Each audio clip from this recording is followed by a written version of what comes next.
चलिए, good morning आप सभी को। आज का ये हमारा क्लास नंबर 8 है। ये हमारा क्लास नंबर 8 है और आज की तारीख भी क्या है, 8 है। ठीक है, तो 8/4/2026। देखो, हम क्या पढ़ रहे थे, तो वेन डायग्राम पढ़ रहे थे। हम क्या पढ़ रहे थे, वेन डायग्राम। ठीक है, वेन डायग्राम में हमने क्या पढ़ लिया है, तो हमने पढ़ लिया है यूनियन के बारे में। ठीक है, ये हमारा क्या होता है, एक यूनिवर्सल सेट होता है। इसी यूनिवर्सल सेट के अंदर में हमने समुच्चय पढ़े हैं। एक भी हो सकता है और दो भी हो सकता है। ठीक है, मान लो कि ये ए है और ये बी समुच्चय है। ठीक है, तो हमने क्या पढ़ा है, जब ये पूरे भाग को लिया जाए, ए और बी के पूरे भाग को जब लिया जाता है, तो इसी को हम क्या कहते हैं, ए यूनियन बी कहते हैं। ठीक है, जब एक दूसरा सेट लिया जाए जिसमें दो उप समुच्चय हो, ए और बी। देखो, तो अब हम जो ए और बी के जो उभयनिष्ठ भाग है ना, ए और बी के जो उभयनिष्ठ भाग है, इसी को हम क्या कहेंगे, अब इंटरसेक्शन कहेंगे। क्या कहेंगे, इसको इंटरसेक्शन कहा जाता है, इंटरसेक्शन। ठीक है, यानी कि इसको हिंदी में कहा जाता है सर्वनिष्ठ। सर्वनिष्ठ कहने का अर्थ है एक दूसरे पर ओवरलैप होना। जहां पर दो समुच्चय जो है वह एक दूसरे से संबंधित है, उसी भाग को हम क्या कहेंगे, इंटरसेक्शन, सर्वनिष्ठ कहेंगे। और ये क्या होता है, हमारा यूनियन होता है, यूनियन। ठीक है, यूनियन बताता है सभी एलिमेंट्स को, जबकि सर्वनिष्ठ बताता है कॉमन एलिमेंट्स को। किसको बताता है, ये कॉमन एलिमेंट को, कॉमन एलिमेंट को बताता है, या एलिमेंट्स को बताता है। कॉमन एलिमेंट्स यानी कि उभयनिष्ठ। ठीक है, उभयनिष्ठ अवयव। तो ए और बी में जितने भी उभयनिष्ठ अवयव होंगे, वही क्या होगा, हमारा इंटरसेक्शन का भाग होगा। और यूनियन क्या बताता था हमें, तो सभी एलिमेंट्स को बताता है, ऑल एलिमेंट्स को बताता है। ठीक है, सभी एलिमेंट्स यानी कि सभी अवयव को ये बताता है। अब देखिए, मान लो कि एक U है, ये हो गया हमारा यूनिवर्सल सेट। और इसी यूनिवर्सल सेट में मैंने कहा कि 1 2 3 से लेकर के 10 तक के क्या है, नंबर्स हैं। अब इसमें कोई दो समुच्चय है, ए और बी। ठीक है, दो समुच्चय ए और बी है, तो ए को मैंने मान लिया 1 2 3 4। ठीक है, और बी को मैंने मान लिया 3 4 5 और 6। ठीक है, यानी कि देखो 3 4 इसमें भी है, 3 4 इसमें भी है, तो ये जो कॉमन एलिमेंट है यही 3 4 का होगा। देखो, ये जो कॉमन जगह है, यानी कि दोनों के द्वारा जो घेरा गया जगह है, उसी को हम क्या कहेंगे, इंटरसेक्शन पॉइंट कहेंगे। ये क्या हो जाएगा, हमारा इंटरसेक्शन पॉइंट। और इंटरसेक्शन पॉइंट यानी कि ए इंटरसेक्शन बी से दर्शाएंगे। ठीक है, और जो सभी एलिमेंट है, अब इसमें ए में और क्या क्या है, तो 1 और 2 है। इसमें क्या क्या है, तो 5 और 6 है। तो सभी एलिमेंट्स यानी कि इन जो पूरे भाग है ना, तो पूरे भाग को हम क्या कहते हैं, तो पूरे भाग को हम यूनियन कहते हैं। ठीक है, इन दोनों का जो पूरा भाग होगा, उसी को हम क्या कहेंगे, यूनियन कहेंगे। ठीक है, यानी कि इसमें क्या होगा, तीनों ही शामिल होगा, ए भी शामिल होगा, बी भी शामिल होगा, और उसके उभयनिष्ठ वाले अवयव भी शामिल होते हैं, तो उसी को हम क्या कहते हैं, यूनियन कहते हैं। ठीक है, तो अब हम इस क्लास में इंटरसेक्शन के बारे में जानेंगे। ठीक है, इंटरसेक्शन आपको यहां से समझ आ गया होगा। देखो, अब इसकी परिभाषा लिखते हैं।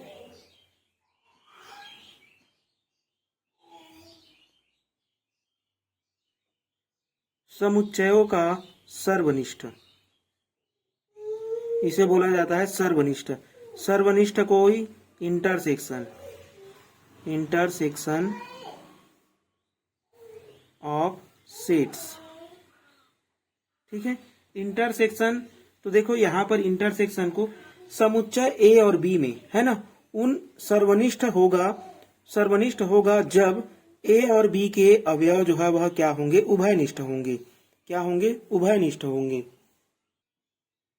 चलो देखो इसकी जो परिभाषा है उसको लिखते हैं। तो इसमें क्या हो जाएगा, समुच्चय की जो परिभाषा है वो समुच्चयों, ठीक है, समुच्चयों ए और बी में उभयनिष्ठ अवयव,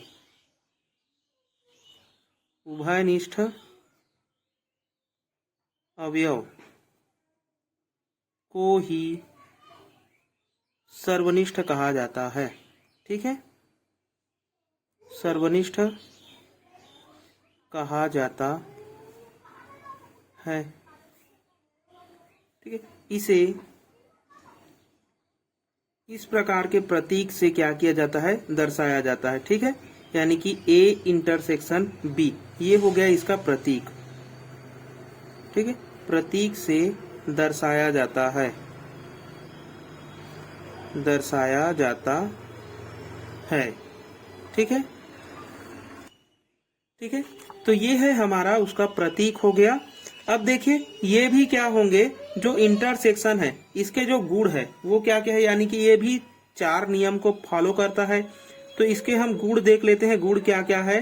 तो सबसे पहला जो गुण है वो है वर्ग सम का। जैसे हमने उसमें पढ़ा है वैसे ही इसमें भी पढ़ेंगे, वर्ग सम नियम।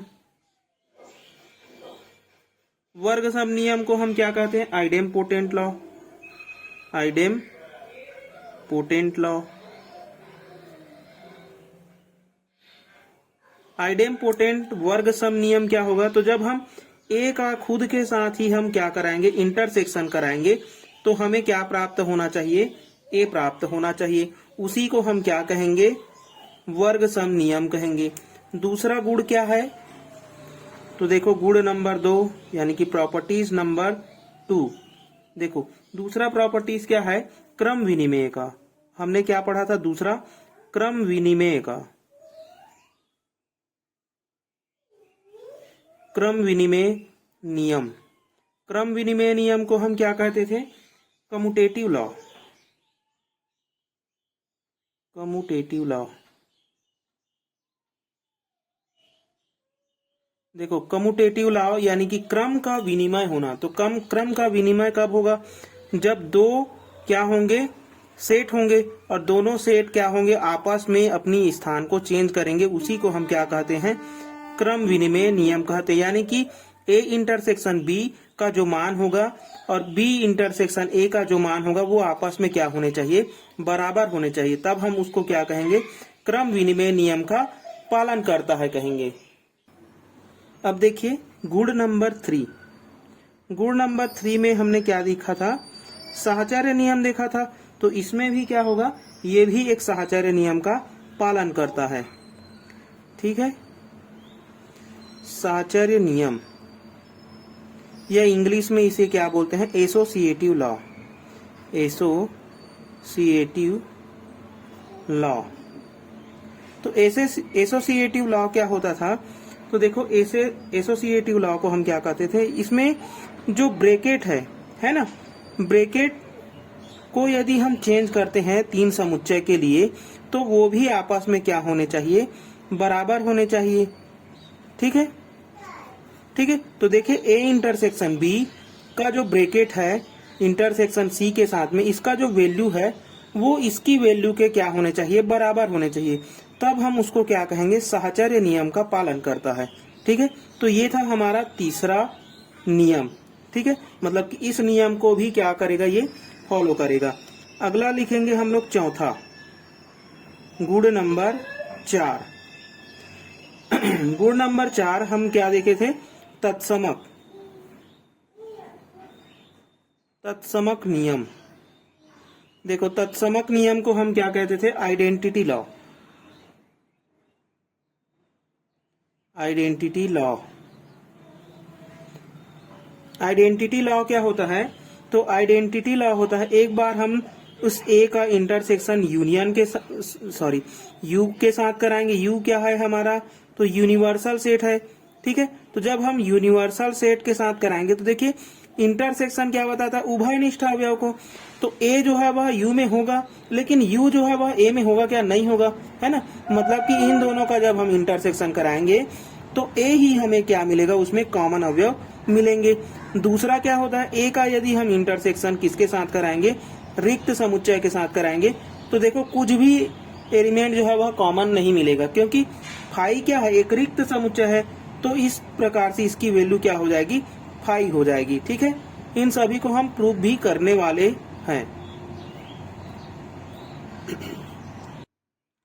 देखो हमने क्या पढ़ा है, तो हमने पढ़ा है समुच्चय का सर्वनिष्ठ है, यानी कि intersection of set. Intersection of set क्या बोलता है कि ए और बी दो क्या है, ए और बी में जो उभयनिष्ठ अवयव है, यानी कि इन दोनों में जो कॉमन अवयव है उसी को हम क्या कहते हैं, इंटरसेक्शन कहते हैं। यानी कि ए और बी के ऐसे डायग्राम मिलेंगे जिसमें कुछ एलिमेंट जो है वह कॉमन रहेंगे, यानी कि ए में भी रहेंगे और बी में भी रहेंगे। ठीक है, तो उन्हीं कॉमन अवयव को हम क्या कहते हैं, इंटरसेक्शन कहते हैं। और सभी एलिमेंट्स को हम क्या कहते हैं, ए और बी के, तो उसको हम यूनियन कहते हैं, है ना। अब यदि मान लो कि एक ऐसा डायग्राम बन जाता है, ठीक है, कि ए हो गया और ये हो गया बी, ठीक है, इसमें है 1 2 3 4, इसमें है 5 6 7 8, ठीक है। यानी कि यहाँ पर कोई भी अवयव यदि कॉमन नहीं होता है, तो कोई भी अवयव जब कॉमन नहीं होगा, ठीक है, यानी कि यहाँ पर जो ए इंटरसेक्शन बी का मान है वो यदि फाई के बराबर प्राप्त होता है, कोई भी अवयव यदि कॉमन नहीं है, मतलब फाई है वो रिक्त समुच्चय है ना। तो जब ऐसा प्राप्त होगा तो इसी सेट को, है ना, इसी सेट को हम क्या कहेंगे, डिसजॉइंट कहेंगे। क्या कहेंगे, डिसजॉइंट कहेंगे। अब देखिए डिसजॉइंट होता क्या है, डिसजॉइंट मतलब कि ये जो दोनों समुच्चय है उसको हम इस प्रकार से भी बना सकते हैं। किस प्रकार से, तो देखो एक यूनिवर्सल सेट है और हमने कह दिया कि ए जो है वह अलग है और बी जो है वह अलग है ना। यानी कि दोनों आपस में जुड़े नहीं है, डिसजॉइंट है। हम कर सकते हैं ना दोनों को अलग, क्योंकि इसमें 1 2 3 4 है और इसमें बी वाले में 5 6 7 8 है। तो दोनों में कोई भी कॉमन नहीं है, तो दोनों ही क्या हो गए, अलग अलग हो गए। तो अलग अलग हो गए मतलब कि डिसजॉइंट हो गया। इसी को हम हिंदी में बोलते हैं असंयुक्त या विसंघीय। ठीक है, इसको हम क्या बोलेंगे, असंयुक्त या फिर विसंघीय। इसी को इंग्लिश में क्या बोला जाता है, डिसजॉइंट। ठीक है, तो डिसजॉइंट सेट हो गया, यानी कि कोई भी अवयव जब कॉमन नहीं होगा तो उसी को हम क्या कहेंगे, असंयुक्त विसंघीय या फिर डिसजॉइंट सेट कहेंगे। ठीक है, इसको भी आप लिख सकते हैं। चलिए देखिए आगे हम देखते हैं। देखो अभी हमने क्या देखा है, तो एक और नया समुच्चय देखा है जिसे हमने कहा है असंयुक्त, यानी कि जुड़ा नहीं है, असंयुक्त है। इसी को हम और क्या कहते हैं, विसंघीय कहते हैं। इंग्लिश में इसे क्या बोला जाता है, तो डिसजॉइंट, डिसजॉइंट सेट। ठीक है,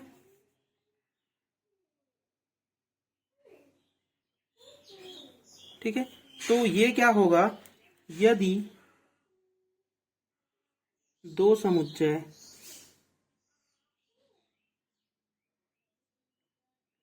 ए और बी में कोई भी अवयव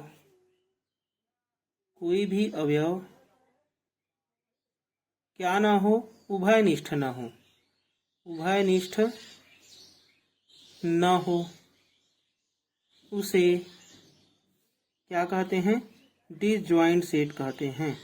ठीक है, डिसजॉइंट सेट कहते हैं। यानी कि ए इंटरसेक्शन जो बी का मान है वो क्या प्राप्त होगा, फाई प्राप्त होगा। इसका जो डायग्राम है वो कैसे बनेगा, तो दो प्रकार से बन सकता है। एक तो ए और बी अलग अलग हो सकते हैं, या फिर दूसरा जो डायग्राम है वो कैसे बन सकता है कि ए और बी इस प्रकार से बनेंगे और इस वाले में कोई भी एलिमेंट्स नहीं होंगे। ठीक है, यानी कि यहाँ पर दोनों में कॉमन नहीं है। ठीक है, तो आप ऐसा डायग्राम भी बना सकते हैं, लेकिन इस वाले डायग्राम बनाओगे तो जो नंबर दिए रहेंगे उसको आपको लिखना पड़ेगा, लेकिन इस वाले डायग्राम में आपको जो नंबर दिए गए हैं उसको लिख भी सकते हो और नहीं भी लिख सकते हो। ठीक है, तो कोई भी डायग्राम आप बना सकते हो। ये हो गया हमारा असंयुक्त या विसंगी, जिसे हम डिसजॉइंट सेट के नाम से जानते हैं। ठीक है, चलिए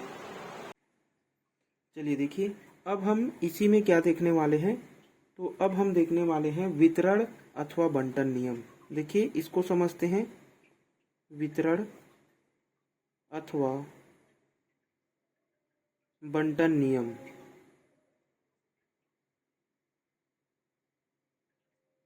ठीक है, इसको इंग्लिश में बोला जाता है डिस्ट्रीब्यूटिव लॉ। Distributive law.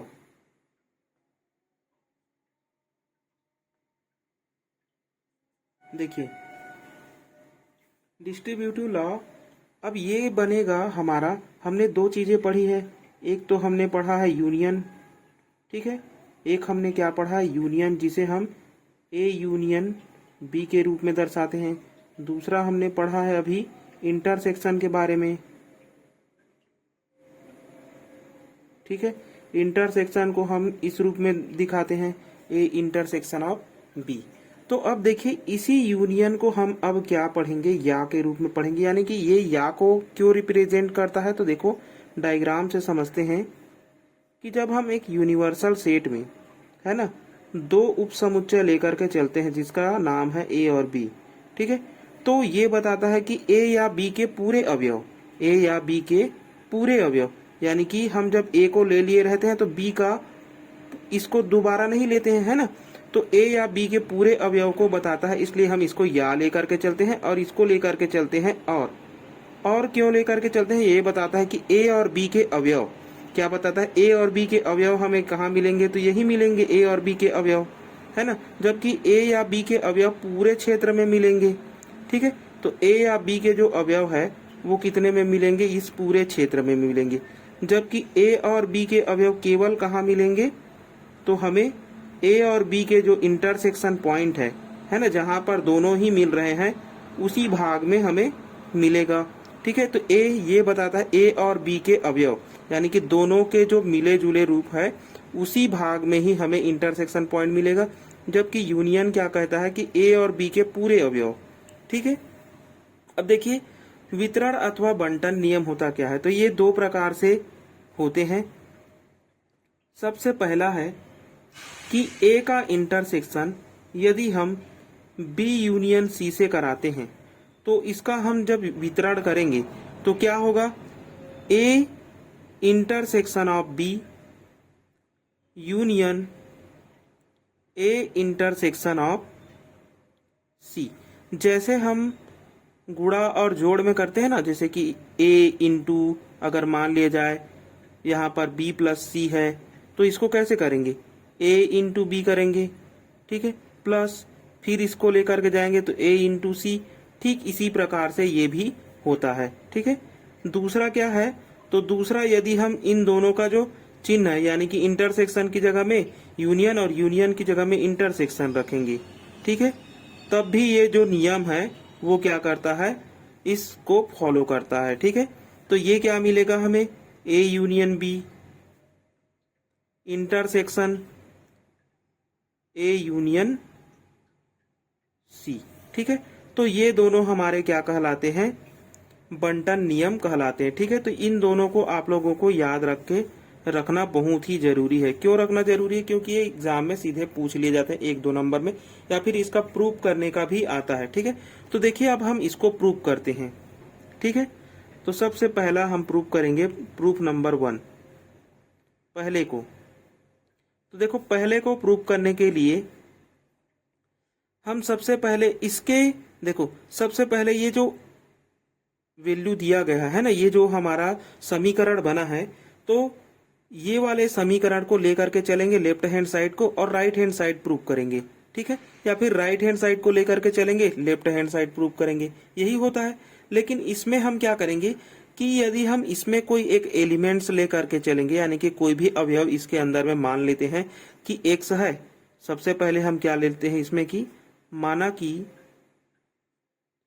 ए इंटरसेक्शन बी यूनियन सी में एक्स अवयव है। ठीक है, मैंने क्या मान लिया कि एक्स जो है वह किसमें है, A intersection B union C में है, ये मैंने मान लिया। ठीक है, अब जब मैं इसको आगे हल करूंगा तो एक्स जो है वह ए के भी एलिमेंट है, इसको मैं क्या बोल रहा हूं, और, है ना। यहां पर से हमें क्या पता चला है कि ये और को इंडिकेट करता है। तो एक्स का जो एक्स जो मान है ना, मान लो कि इसकी जगह में एक है, तो एक जो है वह ए में भी है और बी में भी है।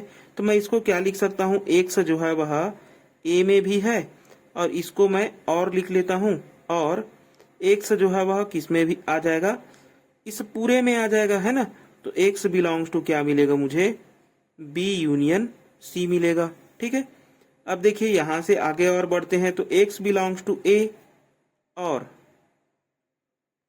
एक्स का जो मान है वो बी या सी में है, तो एक्स का मान जो है वह बी में है, या एक्स का मान जो है वह किस में है, सी में है। और ये एक ब्रैकेट में था तो इसको हम रख लेंगे ब्रैकेट के अंदर। ठीक है, फिर आगे बढ़ेंगे, एक्स बिलोंग्स टू ए। अब देखिए ये वही वाला फॉर्मूला जैसे आ गया कि ए का इंटू है किसके साथ में, इस पूरे के साथ में। ठीक है, तो अब हम इसको जब हल करेंगे तो क्या मिलेगा, देखो एक्स बिलोंग्स टू ए, और को जब हम इस पूरे को इसके साथ में एक बार लिख सकते हैं, इस पूरे को इसके साथ में एक बार लिख सकते हैं ना। तो इस पूरे को मैं इसके साथ में लिखता हूं सबसे पहले, बी के साथ में। ठीक है, तो एक्स बिलोंग्स टू ए, और क्या लिखूंगा, एक्स बिलोंग्स टू बी, इसको मैं मान लेता हूं पहला ब्रैकेट। या को मैं क्या लिखूंगा, यूनियन के रूप में, है ना, या फिर आप एक बार या ही लिख लें। ठीक है, या ए को मैं इसके साथ भी लिख सकता हूं, तो ये हो गया एक्स बिलोंग्स टू ए और एक्स बिलोंग्स टू सी। ठीक है, अब जो हमने और या है उसकी जगह में क्या लिख सकते हैं, तो देखो एक्स बिलोंग्स टू ए, और की जगह में मैं क्या, देखो ए और बी, है ना। तो एक्स का मान जो है वह ए और एक्स का मान जो है वह बी में है, तो एक्स का मान ए इंटरसेक्शन बी में लिख सकता हूँ। एक्स का जो मान है वो ए इंटरसेक्शन बी में है, यानी कि एक्स का मान ए और बी में है। ठीक है, या को मैं या ही लिखता हूं। ठीक है, या इसमें भी मैं वही करूंगा कि एक्स का जो मान है ए में है और सी में है, यानी कि ए में है और सी में है।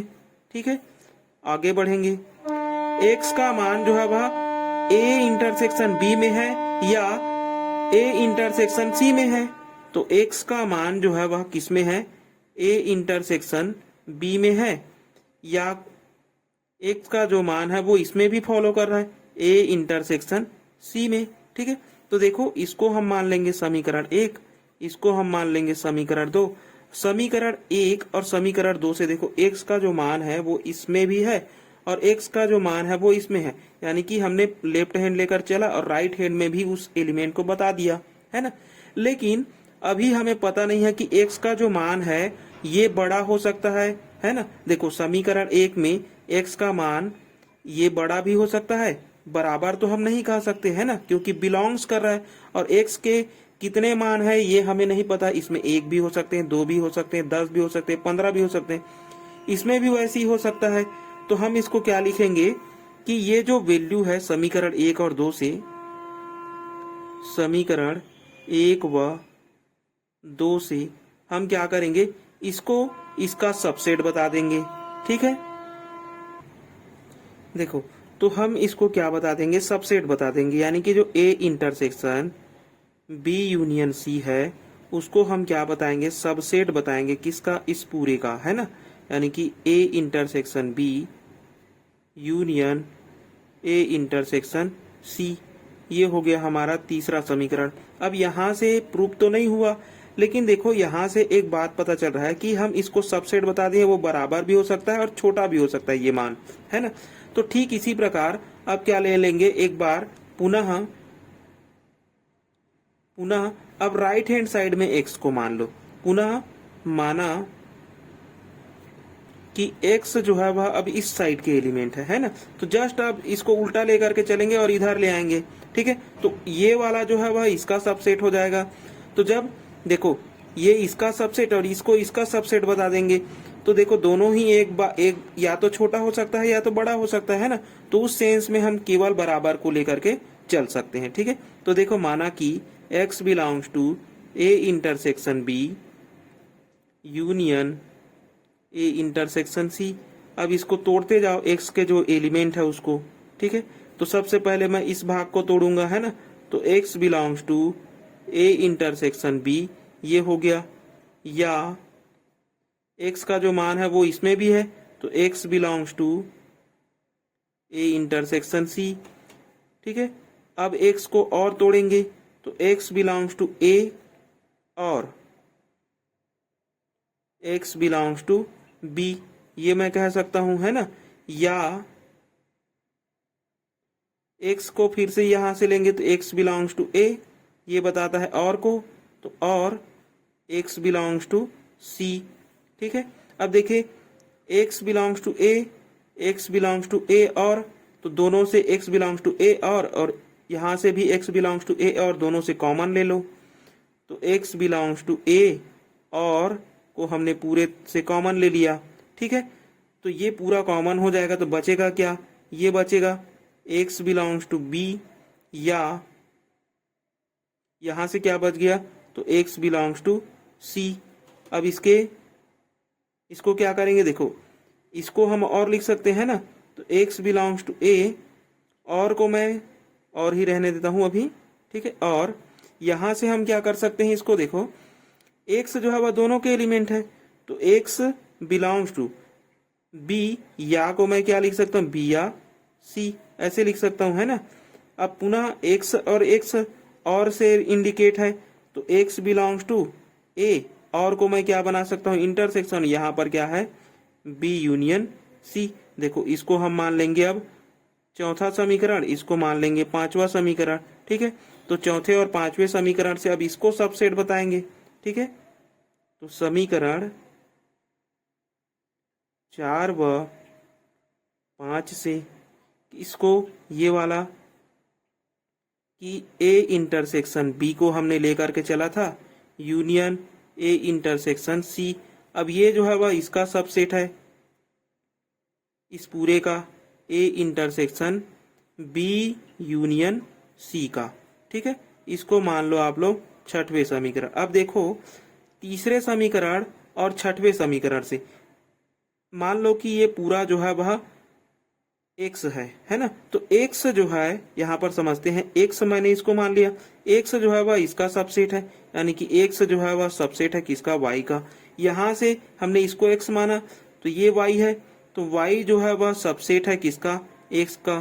तो ऐसा हो सकता है क्या कि x एक ही समय में छोटा और बड़ा दोनों हो जाए, यानी कि x यहाँ पर छोटा बता रहा है और x यहाँ पर बड़ा बता रहा है। तो ऐसा कभी भी संभव नहीं है ना, यानी कि छोटा बड़ा तो संभव नहीं है। लेकिन एक चीज संभव है कि x जो है वह y के बराबर हो सकता है और यहाँ से भी y को x के बराबर लिख सकते हैं, ठीक है। तो यही तो बताना है यहाँ से। समीकरण 5 व 6 से ये मिला हमें और समीकरण 3 और 6 से हमें क्या मिल जाएगा, बराबर मिल जाएंगे दोनों, ठीक है। तो यहाँ से लिख लेना समीकरण 3 व 6 से क्या हो जाएगा, जो a intersection b union c है ये बराबर आ जाएगा किसके, a intersection b union a intersection c के, ठीक है। और यही हमें क्या करना था, प्रूव करना था, ठीक है। यही हमें क्या करना था, प्रूव करना था। चलिए तो देखिए ऐसे ही हमें करना है। देखो एक बार और समझते हैं इसको अच्छे से, क्योंकि एग्जाम में आता है, बहुत ही इंपॉर्टेंट है, ठीक है। IMP है, 6 नंबर पे पूछा जाता है। तो देखो माना कि हमने सबसे पहले कि जो लेफ्ट हैंड साइड है इसमें कोई एलिमेंट लेकर के चलते हैं, ठीक है। लेफ्ट हैंड साइड में यदि हम एलिमेंट लेकर के चल रहे हैं तो अवश्य ही इसका सबसेट बताना है हमें, ठीक है। तो अब इसको हम क्या करेंगे, तोड़ते जाएंगे। इसको हमने और माना है, इसको हमने क्या माना है, और क्यों माना है ये यहां से समझ में आ गया होगा, है ना, डायग्राम से। इसको हमने क्या माना था, या माना था, ये भी डायग्राम से हमें समझ में आ गया है, ठीक है। तो देखो अब हम इसको तोड़ते जाएंगे, तो यहाँ पास को हम सबसे पहले तोड़ेंगे, है ना। तो और फिर ये हो गया। अब x का जो मान है वो b या c में भी है, तो x का मान b में भी है या x का मान c में भी है ना। या तो यहाँ से मिल सकता है या तो यहाँ से। अब यहाँ हम इस पूरे को इसके अंदर में गुणा करते जाएंगे। इसका इसके साथ में एक बार लिख लेंगे या इसका इसके साथ में एक बार लिख लेंगे, 2 बार लिख लिए।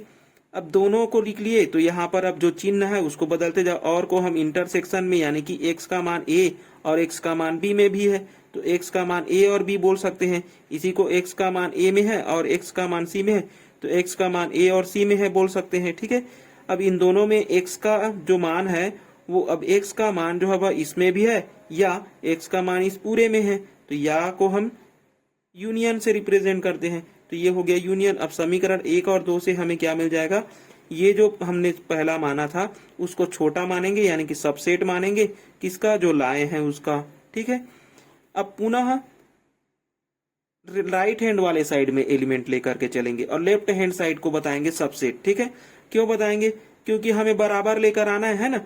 अब यहाँ से पता चला कि एक ही बार एक ही समय में x का जो मान है, x है जो वो छोटा नहीं हो सकता और बड़ा भी नहीं हो सकता। तो क्या हो सकता है, दोनों बराबर हो सकते हैं, है ना। तो x का ये जो है वह एक साथ क्या हो सकते हैं, देखो सबसेट और इधर भी सबसेट ऐसे करते तो दोनों सबसेट तो हट जाता है, कह नहीं सकते, है ना। दोनों को एक साथ में ही एक ही समय में कोई व्यक्ति जो है अपने से छोटा भी हो सकता है और अपने मतलब कि किसी से छोटा भी हो सकता है और किसी से बड़ा भी हो सकता है, क्या नहीं हो सकता, है ना। या तो उससे बराबर होगा, तो वही है कि एक ही समय में ये छोटा और बड़ा नहीं हो सकता, इसलिए बराबर है। ठीक है, चलिए अब देखिए जो दूसरा दिया था, है ना, वितरण नियम में जो दूसरा दिया है ये क्या है, A union B intersection C और बराबर में A union B intersection A union C। इसको अब हमें सिद्ध करना है। ठीक है, यानी कि इसको हमें प्रूव करना है। तो देखो सबसे पहले इस वाले भाग में हम एलिमेंट लेकर के चलेंगे, यानी कि x belongs to A union B intersection C, यानी कि एक ये है और एक ये है पूरा। ठीक है, तो x का मान जो है वह किस में है, A में है या इसमें है। तो x का मान A में या x का मान जो है वह B इंटरसेक्शन C में है। ठीक है, और तोड़ते जाओ। अब x का मान A में या यहाँ से हम तोड़ेंगे तो इसको ब्रैकेट ले लो, x का मान जो है वह B में और x का मान C में भी है, x का मान C में भी है। ठीक है, आगे बढ़ते हैं। अब इस पूरे को अंदर गुणा करते जाओ, एक बार B के साथ एक बार C के साथ। तो x का मान जो है वह A या x का मान जो है वह B के साथ एक बार मैंने ले लिया, है ना। इसको अलग ब्रैकेट मान लो और इसका इसके साथ भी करेंगे। ठीक है, तो x बिलोंग्स टू A या x बिलोंग्स टू C। ठीक है, ये हो गया हमारा दूसरा। ठीक है, अब इसको क्या करेंगे, या को हम हटाते जाएंगे, तो x बिलोंग्स टू, या को जब हम हटाएंगे तो x बिलोंग्स टू A या B लिखना पड़ेगा। ये हो गया। और ठीक है, इस ब्रैकेट को बड़ा वाला ही रखो। x का मान A में या x का मान C में, तो x का मान A में या x का मान C में। ठीक है, तो इसको हम ऐसा भी लिख सकते हैं। अब केवल और है तो और को हटाएंगे, x का मान इसमें और x का मान इसमें, तो हम इसको क्या लिख सकते हैं, x का मान A यूनियन B में और को हम इंटरसेक्शन से, और x का मान जो है वह किस में भी है, तो A यूनियन C में भी है। ठीक है, ये तो यहाँ पर से हमने इसको लेकर के चला और इसको ले आए। ठीक है, तो यहाँ से बता देंगे समीकरण 1 व 2 से क्या बताएंगे, सबसेट बताएंगे, है ना। किसको, A union B intersection C जो है वह सबसेट हो जाएगा किसका, A union B intersection A union C। ठीक है, इसका सबसेट हो गया। इसको मान लो आप लोग तीसरा समीकरण पुनः लेकर के चलेंगे, पुनः राइट के तरफ लेकर के चलेंगे, है ना। पुनः x बिलोंग्स टू, यानी कि पुनः यहाँ पर आप लोग मानेंगे, है ना, पुनः माना x बिलोंग्स टू, अब इस वाले साइड को लेकर के चलेंगे, ठीक है, यानी कि राइट हैंड साइड में अब एलिमेंट लेकर के चलेंगे। तो देखो राइट हैंड साइड में क्या है, तो A union B intersection A union C, ठीक है। अब इसमें एलिमेंट लेकर के चल रहे हैं, तो x का जो मान, x जो वैल्यू है वो इसमें है और इसमें है, तो हम इसको लिख सकते हैं x का जो वैल्यू है वो एक तो A यूनियन B में भी है और x का जो मान है वो A यूनियन C में भी है, A यूनियन C में भी है, ठीक है। आगे बढ़ेंगे, x का मान, अब यहां से पता चल रहा है कि x का मान A में है या x का मान B में है, तो x का मान A में है या x का मान B में है, ठीक है। और यहां से पता चल रहा है कि x का मान A में है या x का मान C में है, ठीक है। अब देखो इस पूरे से ये वाला और ये वाला है ना, x का मान a या x का मान a या ये पूरा कॉमन है, तो x का मान a या को हम पूरे से कॉमन ले लेंगे, तो बचेगा क्या, x बिलोंग्स टू b बच गया और x बिलोंग्स टू यहां से क्या बचा, c बच गया, ठीक है। ब्रैकेट वाले को पहले हल करो, तो x बिलोंग्स टू a या यहां से x का मान b में है और x का मान c में है, तो x का मान हम कह सकते हैं b और c में है, ठीक है। अब पुनः यहां से x का मान a में या x का मान इस पूरे में है, तो हम कह सकते हैं कि x का मान a या x का मान b इंटरसेक्शन c में है, ठीक है। इसको मान लो आप लोग चौथा समीकरण, इसको मान लो पांचवा समीकरण, तो समीकरण 4 और 5 से क्या मिलेगा, फिर से सबसेट बताएंगे, है ना, तो समीकरण 4 व 5 से, 4 व 5 से क्या मिलेगा, देखो तो हमने सबसे पहले क्या लेकर चला था, तो A union B intersection A union C, ये सबसेट हो जाएगा किसका, इस पूरे का, तो A union B intersection C का क्या हो जाएगा, सबसेट हो जाएगा। इसको मान लो समीकरण 6। अब समीकरण 3 और 6 से, समीकरण 3 व 6 से दो, देखो समीकरण 3 व 6 से ये वाला जो एलिमेंट है ये छोटा है इससे, है ना, और ये वाला एलिमेंट इससे अब भी बड़ा बता रहा है, तो एक ही समय में छोटा और बड़ा दोनों नहीं हो सकता, तो नहीं हो सकता, इसलिए क्या हो सकता है, बराबर हो सकता है ना, क्योंकि बराबर का भी निशान है। तो जो A union B intersection C है वो किसके बराबर हो सकता है, A union B intersection A union C के, और यही तो हमें क्या करना था, प्रूव करना था, ठीक है। और ऐसे ही आपको एग्जाम में लिखने हैं, ठीक है, और 6 नंबर लेने हैं। चलिए, तो ये था हमारा मोस्ट इम्पॉर्टेंट,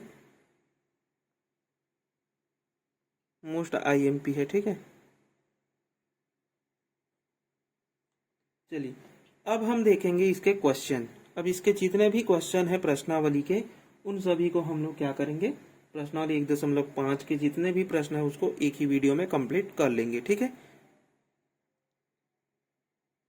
देखो प्रश्नावली 1.5 का पहला प्रश्न क्या बोल रहा है, पहला प्रश्न, तो पहला प्रश्न बोल रहा है कि यदि जो x है और y है हो तो x इंटरसेक्शन y ज्ञात कीजिए, है ना। और इंटरसेक्शन यहाँ पर देखो, सबसे पहले इंटरसेक्शन क्या कहता है, उभय निष्ठ अवयव को, उभय निष्ठ अवयव की बात करता है, यानी कि दोनों में जो कॉमन है उसकी बात करता है ना, तो कॉमन एलिमेंट की बात करता है। जबकि यूनियन क्या है, ऑल एलिमेंट्स, यानी कि सभी एलिमेंट्स की बात करता है, किसके, दोनों के, है ना, तो सभी एलिमेंट्स की बात करता है, ठीक है। तो यहां पर क्या पूछ रहा है कि x इंटरसेक्शन y निकालना है पहले में, ठीक है। तो पहला का जो हम हल लिखेंगे, देखो गिवन है, हमें दो चीजें दी गई है, ठीक है। एक तो x दिया हुआ है, x कितना दिया हुआ है, 1, 3 और 5, y दिया हुआ है, क्या दिया हुआ है, y में 1, 2, 3, 1, 2, 3। चलिए तो देखिए अब हमें क्या निकालना है, इसलिए जो x है इसका हमें इंटरसेक्शन निकालना है y के साथ में। तो x का इंटरसेक्शन निकालेंगे तो ये हो गया 1 3 और 5, इंटरसेक्शन 1 2 और 3। अब देखिए इंटरसेक्शन क्या बताता है, उभयनिष्ठ अवयव को। तो दोनों में ही उभयनिष्ठ कौन कौन है, एक है और एक 3 है, इसमें भी 1 और 3 है, 2 और 5 नहीं है तो उसको छोड़ देंगे। तो 1 और 3 जो है वह उभयनिष्ठ अवयव है। तो x इंटरसेक्शन y कितना मिला हमें, 1 और 3। इसका जो डायग्राम है वो कैसे बनेगा, तो देखो डायग्राम, ये हो गया हमारा a, ये हो गया हमारा b, ये हो गया यूनिवर्सल सेट। इसमें क्या दिया था a में, तो सबसे पहले उभयनिष्ठ हमें क्या क्या मिले, तो 1 और 3 दोनों में है, a और b में है ना, 1 और 3। इसमें 5 एक्स्ट्रा है और इसमें क्या है एक्स्ट्रा 2। ठीक है, तो ये इसका क्या बन जाएगा डायग्राम, और ये क्या है हमारा इंटरसेक्शन पॉइंट है। ठीक है, ठीक इसी प्रकार दूसरे को भी हल करते हैं। ठीक है, चलिए दूसरा हल देखते हैं। दूसरा जो प्रश्न, दूसरा जो दिया है उसको देखते हैं। तो यहाँ भी जो भी दिया है उसको लिख लेते हैं सबसे पहले। तो दिया है, एक तो दिया है a बराबर a b c और d, एक दिया हुआ है b बराबर c e f और g। हमें क्या ज्ञात करना है, तो a इंटरसेक्शन b, इसलिए a इंटरसेक्शन b क्या मिलेगा, ये हो गया a b c d intersection c e f g। देखो दोनों में कॉमन एलिमेंट c है, यहाँ भी c है, बाकी सभी नहीं है, है ना। तो इसका जो इंटरसेक्शन है a और b का, वो क्या मिलेगा हमें, c मिलेगा। अब इसका डायग्राम आप बना सकते हैं, है ना। क्या बना सकते हैं, इसको हमने मान लिया, इसको हमने मान लिया a, इसको हमने मान लिया b। अब देखो सबसे पहले यहाँ पर c जो है वो कॉमन है, तो c को यहाँ लिख लेते हैं a b d। तो a b और d, यहाँ पर e f और g। ठीक है, यहाँ पर मैंने इसको x और y को a b मान लिया, तो इसको x मान लेना, इसको y मान लेना। ठीक है, चलिए अब देखिए दूसरा प्रश्न देखते हैं इसी का। चलिए दूसरा प्रश्न देखिए। तो दूसरा प्रश्न में सबसे पहले जो भी दिया रहता है उसको लिख लेना। तो a बराबर हमें क्या दिया हुआ है, a b c d और e। ठीक है, b की वैल्यू कितनी दी गई है, तो c d और e दी गई है। हमें दर्शाना है यानी सिद्ध करना है ये वाला। तो सबसे पहले हम लेफ्ट हैंड साइड को लेकर के चलते हैं। लेफ्ट हैंड साइड क्या है, तो a इंटरसेक्शन b है, a b c d e, ये हो गया हमारा a। इंटरसेक्शन b कितना है, तो c d और e। दोनों का इंटरसेक्शन क्या क्या है, देखो d यहाँ भी है, d यहाँ भी है, c यहाँ है, c यहाँ है, e यहाँ है, e यहाँ है, यानी कि पूरे में कॉमन क्या हो रहा है हमारा, तो c d और e, ये पूरा, और c d e ही क्या है, b है। तो ये हो गया हमारा b। और राइट हैंड साइड भी क्या है, b है, तो ये हो गया हमारा राइट हैंड साइड, यानी कि हमारा जो लेफ्ट हैंड साइड है वो राइट हैंड साइड आ गया। इसलिए हम क्या लिख सकते हैं, a intersection b equal to b। ये हमें क्या हो गया, मिल गया है प्रूव्ड। ठीक है, चलिए तो ये था हमारा दूसरा प्रश्न। चलते हैं अब तीसरे प्रश्न में। देखो यहाँ पर तीसरा प्रश्न है, इसमें दिया हुआ है a b c और d, है ना। तो मैं इसको नहीं लिखता हूँ क्योंकि आप स्वयं लिख सकते हैं। मैं सीधा हल करते जाता हूँ पहले को। देखो सबसे पहला हम हल करेंगे a इंटरसेक्शन b। ठीक है, a की वैल्यू क्या है, यहाँ पर ये है पूरा, तो 3 5 7 9 और 11। इसका हमें इंटरसेक्शन कराना है किसके साथ में, b के साथ में। तो b क्या है हमारा, तो 7 9 11 और 13। ठीक है, देखो इंटरसेक्शन में 7 9 और 11, 7 9 और 11 दोनों में है, तो दोनों में ही क्या हो जाएगा, 7 9 और 11 हमें मिल जाएगा। ये हो गया हमारा आंसर। इसका डायग्राम आप स्वयं बना सकते हैं ना। दूसरा क्वेश्चन है, दूसरा क्या है, तो दूसरा बनाते हैं b इंटरसेक्शन c, यानी कि b का इंटरसेक्शन कराना है, b हमारा यही है, तो 7, 9, 11 और 13। इसका इंटरसेक्शन कराना है सी के साथ में। सी क्या है तो 11, 13 और 15। 11, 13 और 15। ठीक है, दोनों का जब हम इंटरसेक्शन कराएंगे तो देखो क्या है, 11, 13 यहाँ है और 11, 13 यहाँ है, तो दोनों का इंटरसेक्शन पॉइंट क्या मिला हमें, 11 और 13। ठीक है, ये हो गया हमारा आंसर। चलिए अगला क्वेश्चन बनाते हैं, तीसरा क्वेश्चन। तीसरा है हमारा A intersection C intersection D, यानी कि अब तीन चीजों का इंटरसेक्शन कराना है, A intersection C intersection D. कोई बात नहीं है, तीनों का ही इंटरसेक्शन हम करा सकते हैं। ए क्या है हमारा तो 3, 5, 7, 9 और 11 है। ठीक है, इंटरसेक्शन सी कितना है तो सी हमारा ये था हमारा 11, 13 और 15। ठीक है, एक और क्या लाना है, डी लाना है। तो देखो डी कितना है तो डी है 15 और 17। हम लिख लेंगे 15 और 17। ठीक है, चलिए देखिए यहाँ पर ये 15 है, यहाँ भी 15 है, यहाँ है क्या, नहीं है।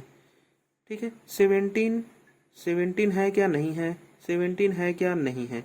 यानी कि देखो अगर मैं 15 को भी कॉमन मान लेता, ठीक है, अगर यहाँ पर हम 15 को अगर कॉमन मान भी लेते तो 15 तीनों में होना चाहिए। यानी कि ऐसा एक भी ऐसा कोई भी एलिमेंट नहीं है जो तीनों में है। देखो 15 और 17 यहाँ पर दो ही है, तो इसमें भी 15, 17 होना चाहिए था, लेकिन यहाँ 15 है, यहाँ 15 है क्या, नहीं है। तो देखो 17 को अगर लेते तो 17 तो इसमें नहीं है, यानी कि 17 नहीं होगा। 15 को ले रहे हैं, 15 इसमें है, 15 इसमें भी नहीं है, तो ये भी नहीं होगा। अब तीनों में ही कॉमन नहीं है कोई भी चीज, तो क्या होता है हमारा रिक्त समुच्चय हो जाता है, और इसी रिक्त समुच्चय को हम क्या दर्शाते हैं, फाई से दर्शाते हैं। ठीक है, ये हो गया हमारा आंसर। अगला देखते हैं चौथा प्रश्न। चौथा प्रश्न देखो क्या है, हमने तीसरा बना लिया। ठीक है, चौथा बनाते हैं। चौथा है ए इंटरसेक्शन सी। चलिए चौथा क्या है हमारा, ए इंटरसेक्शन सी। ए की वैल्यू कितनी है तो ए की वैल्यू हमने ये लिखा है ना, 3, 5, 7, 9, 11 लिखते हैं। 3, 5, 7, 9 और 11। ठीक है, इसका इंटरसेक्शन हमें सी के साथ कराना है, और सी की जो वैल्यू है वो कितनी है तो 11, 13 और 15 है। ठीक है, कितनी है, 11, 13 और 15 है। देखो यहाँ पर 11 और यहाँ पर भी 11 है, बाकी और कोई भी चीज़ कॉमन नहीं है, तो यहाँ से हमें क्या मिल गया, 11 मिल रहा है इंटरसेक्शन पॉइंट। ठीक है, ये हो गया। अगला चलते हैं पांचवें प्रश्न में। ठीक है, चलिए देखिए पांचवा प्रश्न। चौथा हमारा कंप्लीट हो गया, पांचवा चलते हैं। पांचवा क्या है तो बी इंटरसेक्शन डी। ठीक है, तो देखो बी इंटरसेक्शन डी, इसको आप स्वयं निकाल सकते हैं, तो ये आपके लिए होमवर्क हो गया। ठीक है, इसको निकालते हैं, इसको भी आप लोग होमवर्क में कर लेना। ठीक है, तो ये दोनों तो आप लोग स्वयं कर सकते हैं ना। देखो यहाँ पर इसको देखते हैं हम लोग, ये वाला वी आई। ठीक है, वी आई प्रश्न। ठीक है, वी आई यानी कि हमारा छठवां प्रश्न है। छठवां प्रश्न क्या है, A intersection B intersection C है। ठीक है, क्या है, ए इंटरसेक्शन फिर ब्रैकेट में है बी इंटरसेक्शन सी। ठीक है, तो देखो इसको आप निकालोगे सबसे पहले। ए की वैल्यू क्या थी तो 3, 5, 7, 9, 11। ठीक है, इंटरसेक्शन ये पहले से ब्रैकेट है, तो इसको मैं पहले से एक ब्रैकेट में लिख लेता हूँ। फिर करली ब्रैकेट बी का कितना है तो बी देख लो, बी हमारा ये है 7, 9, 11 और 13। ठीक है, ये हो जाएगा हमारा 7, 9, 11 और 13।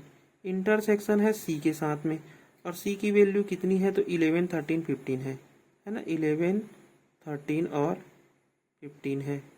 देखो सबसे पहले हमें क्या होता है तो ब्रैकेट को हल करना होता है ना। तो देखो यहाँ पर 11, 13 यहाँ है, 11, 13 यहाँ है, तो इन दोनों का तो इंटरसेक्शन क्या मिला है 11, 13।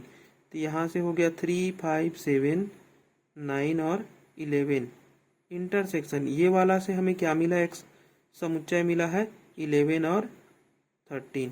यहाँ भी 11 है, यहाँ भी 11 है, तो दोनों समुच्चय से हमें एक और समुच्चय मिल जाएगा इंटरसेक्शन वाला, वो है 11। ठीक है, तो ये हो गया हमारा आंसर। ठीक है, चलिए अगला क्वेश्चन देखते हैं।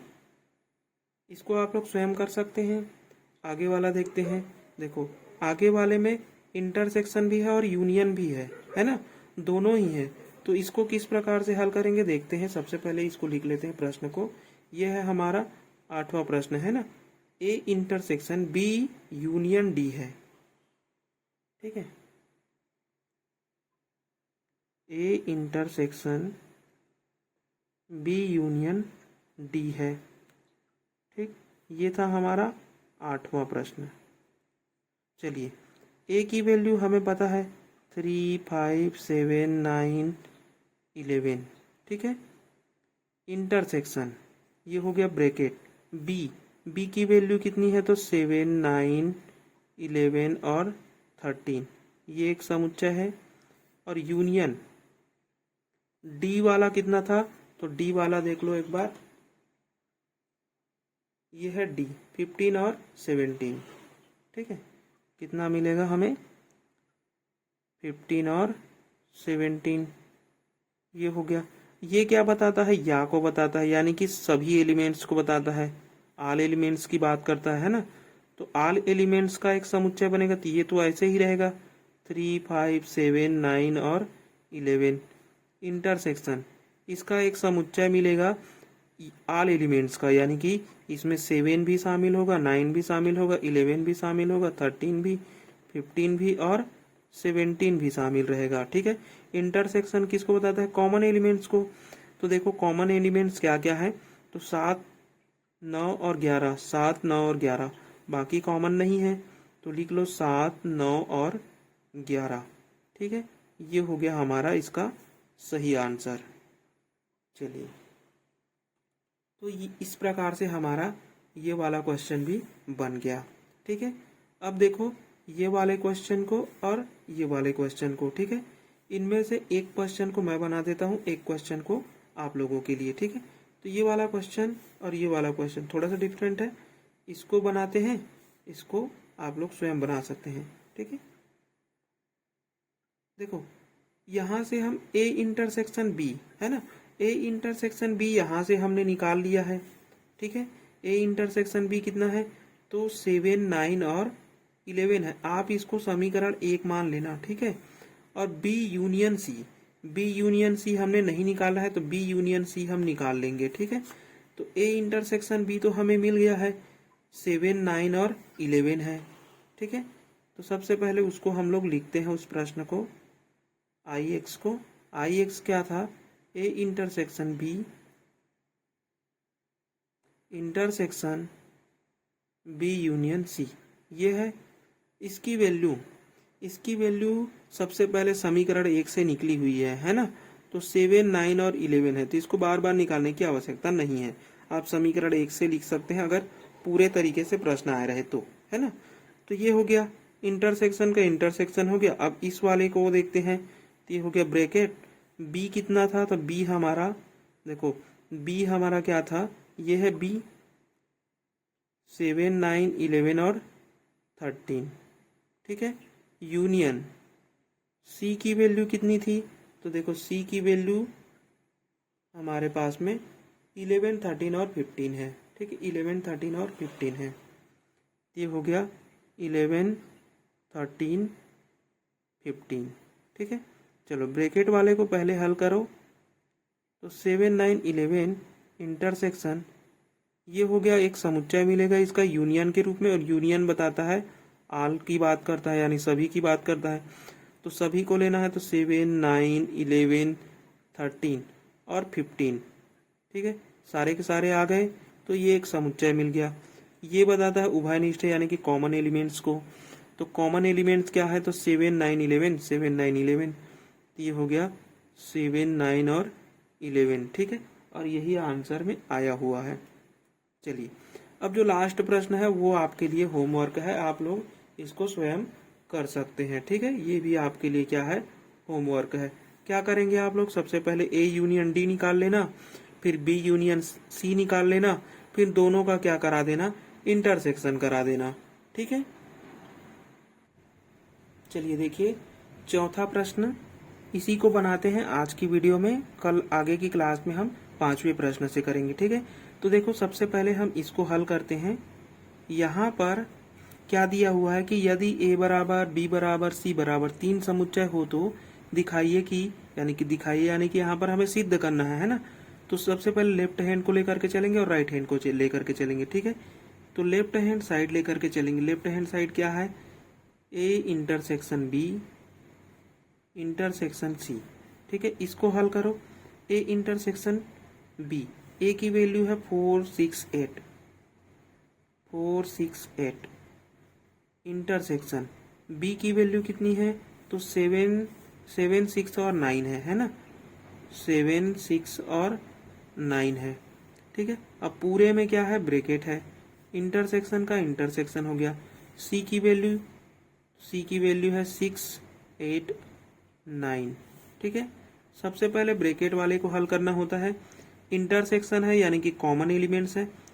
4 इसमें है क्या, नहीं है, तो 4 को छोड़ देंगे। 6 इसमें है तो 6 को लेकर के चलेंगे। 8 इसमें नहीं है तो इसको भी छोड़ देंगे। तो केवल क्या मिल रहा है हमें, 6 मिल रहा है। इंटरसेक्शन ये वाला, ये बच गया 6 8 और 9, ठीक है। दोनों में 6 कॉमन है तो ये हो गया 6, ठीक है। ये हो गया हमारा लेफ्ट हैंड साइड। इसी तरीके से हमें क्या करना है, राइट हैंड साइड निकाल लेना है। राइट हैंड साइड ये है, a intersection b intersection c है। राइट हैंड साइड में देखो a की जो वैल्यू है, a की वैल्यू ये है 4 6 8 इंटरसेक्शन ब्रैकेट b की वैल्यू कितनी है, तो 7 6 9 इंटरसेक्शन c की वैल्यू है 6 8 9, ठीक है।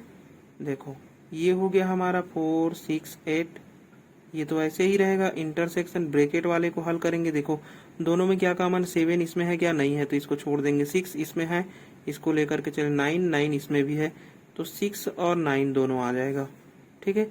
अगले वाले में 6 इसमें है, 6 इसमें है, बाकी सभी कॉमन नहीं है, तो राइट हैंड साइड भी क्या आ रहा है, 6 आ रहा है। यहाँ से हमें पता चल रहा है कि समीकरण 1 व 2 से जो लेफ्ट हैंड साइड है वो राइट हैंड साइड के क्या है, इक्वल है, ठीक है। इसलिए जो हमारा दिया गया पहला में क्या दिया हुआ है कि a intersection b intersection c बराबर a intersection b intersection c, ये क्या हो जाएगा, सिद्ध हो जाएगा, ठीक है। ये हो गया हमारा सिद्ध हुआ, ठीक है। चलिए तो ये था हमारा इसका पहला प्रश्न, ये तो हो गया हमारा कंप्लीट, ठीक है। दूसरे को देखते हैं, दूसरे प्रश्न को। दूसरे प्रश्न में हम लेकर के चलेंगे लेफ्ट हैंड साइड को हल। दूसरा लेफ्ट हैंड साइड, ठीक है।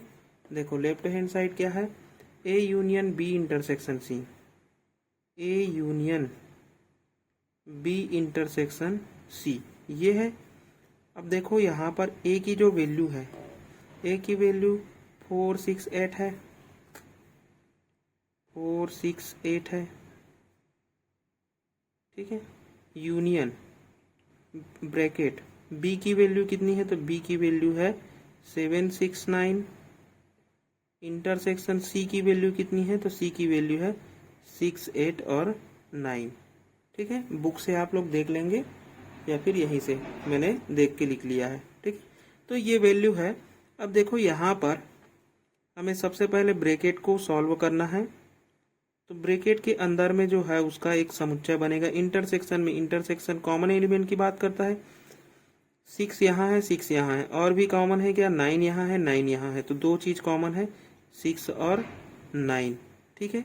यूनियन किसकी बात करता है, तो ऑल एलिमेंट्स की बात करता है ना। तो ऑल एलिमेंट्स यानी कि सभी होंगे, तो उसमें 4 भी होगा, उसमें 6 भी होगा, इसमें 8 भी होगा और इसमें 9 भी होगा, ठीक है। तो ये सभी की बात करता है, तो ये पूरे क्या हो जाएंगे, इसके आंसर हो जाएंगे, यानी कि समीकरण 1 हो जाएंगे, ठीक है। इसी प्रकार राइट हैंड साइड निकालो। राइट हैंड साइड क्या है, तो देखो राइट हैंड साइड है हमारा ये A union B intersection A union C, ठीक है, A union B intersection A union C, ठीक है। देखो ए यूनियन बी निकालना है, ठीक है, ए की वैल्यू ये है, बी की वैल्यू ये है, सी की वैल्यू ये है, ठीक है, रखते जाओ। तो सबसे पहले ए की वैल्यू हो गई 4 6 8, यूनियन बी की वैल्यू है 7 6 और 9, पूरे का ब्रैकेट, इंटरसेक्शन पूरे का ब्रैकेट, ए का वैल्यू क्या है तो 4 6 8, और यूनियन का अब क्या लेंगे हम लोग, सी की वैल्यू लेंगे, तो सी की वैल्यू कितनी है तो 6 8 और 9 लेंगे, ठीक है। अब देखो इस पूरे को हल करेंगे तो क्या मिलेगा, ये ऑल एलिमेंट्स की बात करता है, तो ऑल एलिमेंट्स क्या हो जाएंगे हमारे पास में 4 6 7 8 और 9, ये सारे हो जाएंगे। इंटरसेक्शन यहाँ से क्या मिलेगा हमें तो 4 6 8 और 9, ये सारे हैं। यूनियन ऑल एलिमेंट्स की बात करता है, और इंटरसेक्शन किसकी बात करता है, उभयनिष्ठ अवयव की। तो उभयनिष्ठ यानी कि दोनों में हो, 4 4 है, 6 है, 6 है, 7 7 नहीं है तो 7 को छोड़ देंगे, 8 8 है, 9 9 है, यानी कि किसको किसको लेकर के चलेंगे हम लोग तो 4 6 8 और 9 को लेकर के चलेंगे। ये 2 हो गया हमारा दूसरा समीकरण। समीकरण 1 और समीकरण 2 दोनों बराबर दिख रहे हैं, ठीक है, तो यहाँ से लिख लेना समीकरण 1 व 2 से लेफ्ट हैंड साइड बराबर राइट हैंड साइड, ठीक है। इसलिए जो दिया गया क्वेश्चन था A union B intersection C बराबर A union B intersection A union C, ये हो गया हमारा प्रूफ, ठीक है, सिद्ध हो गया। अब इसी प्रकार से तीसरा क्वेश्चन है। तीसरा क्वेश्चन आप स्वयं बना सकते हैं, इसी का जस्ट थोड़ा अब मतलब कि हम ऐसे वाले क्वेश्चन पढ़े हैं, है ना। देखो इस प्रकार के हमने क्या पढ़े हैं, ये एक बंटन नियम मतलब कि वितरण नियम है, वितरण नियम है। इसी प्रकार से तो इन तीनों को हम हल करेंगे। तो देखो सबसे पहले तीसरे को भी हम हल कर ही देते हैं। तीसरा देखते हैं, A intersection B union C है। चलो देखो मैंने चौथा प्रश्न को यहाँ लिख दिया है। अब इसका हमें क्या करना है, प्रूफ करना है, ठीक है। तो इसको हम प्रूफ करने के लिए लेफ्ट हैंड साइड लेकर के चलेंगे, ठीक है। लेफ्ट हैंड साइड हमारा है A intersection B union C, ठीक है। ए की वैल्यू रखते जाएंगे, ठीक है। देखो यहाँ से मैं ए की वैल्यू क्या है तो ए की वैल्यू हमें मिली थी 4 6 8, ठीक है।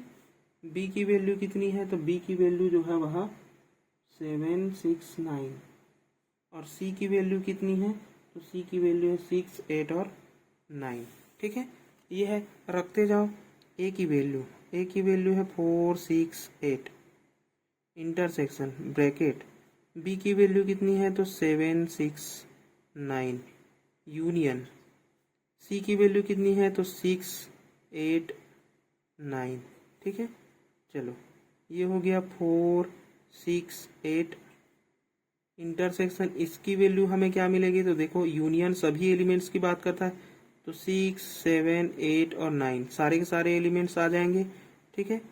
यहाँ से इंटरसेक्शन की बात करता है तो 4 इसमें है क्या, नहीं है तो छोड़ देंगे, 6 इसमें है तो 6 को लेकर के चलेंगे, 8 इसमें है इसको भी लेकर चलेंगे, 7 इसमें नहीं है तो 7 और 9 तो ऐसे ही छूट गया, है ना। तो देखो क्या क्या आएगा हमारा 6 और 8, ये हो गया हमारा सबसे पहला समीकरण। इसी प्रकार हम राइट हैंड साइड को लेकर के चलेंगे, ठीक है। देखो राइट हैंड साइड ये है, तो A intersection B union A intersection C.